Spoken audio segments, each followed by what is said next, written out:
efendim çocuklar. Çocuk günaydın, günaydın.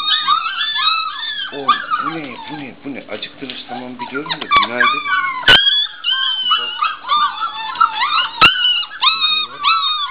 Babaya.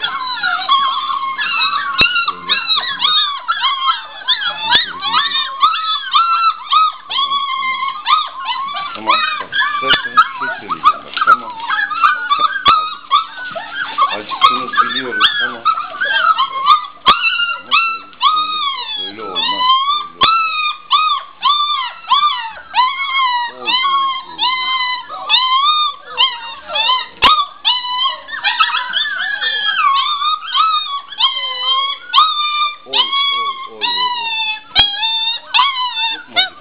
Çok mu acıktınız? Çok mu? Ne kuzular ne? Tamam şimdi.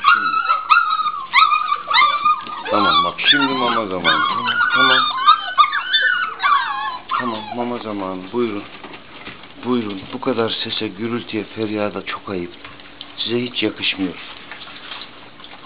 Siz kuzularım çok ahlaksız oldunuz ya. Oo, feryada figana bir bak.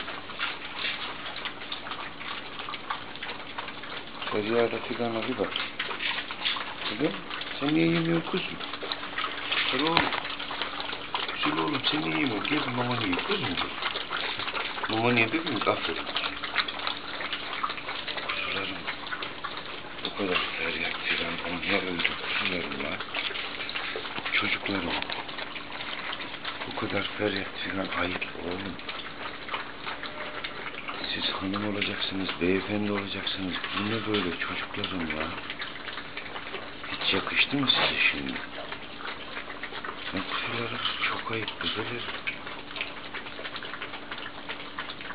Çok ayıp kuzularım. Acıktık diye bu kadar bağırılır mı çocuklar? Çok ayıp size. Hepinizi kınıyorum.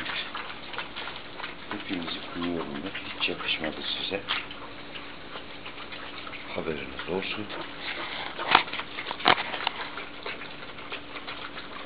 Ya ben size günlük gazete verdim. Siz bu yer kültüre atılacaktınız, terbiye öğrenecektiniz de vatana, millete faydalı olacaktınız, öyle mi? Siz yemek için bu kadar taş kola yapıyorsunuz çocuklarım, ayıp size. Ayıp kuzularım, ayıp. Azıcık insan sabırlı olur. Bak Ramazan geliyor Allah izin verirse. Oruç tutmayacak mısınız yoksa siz? He? Kuzular oruç tutmayacak mısınız yoksa? O zaman sizi kazan kaldırırız Ramazan'ın içinde. Çok ayıp çocuklar, çok ayıp. Çok ayıp kuzular. Yavrularım çok ayıp. Sarı kızım annem. Böyle. Afiyet bol olsun çocuklar.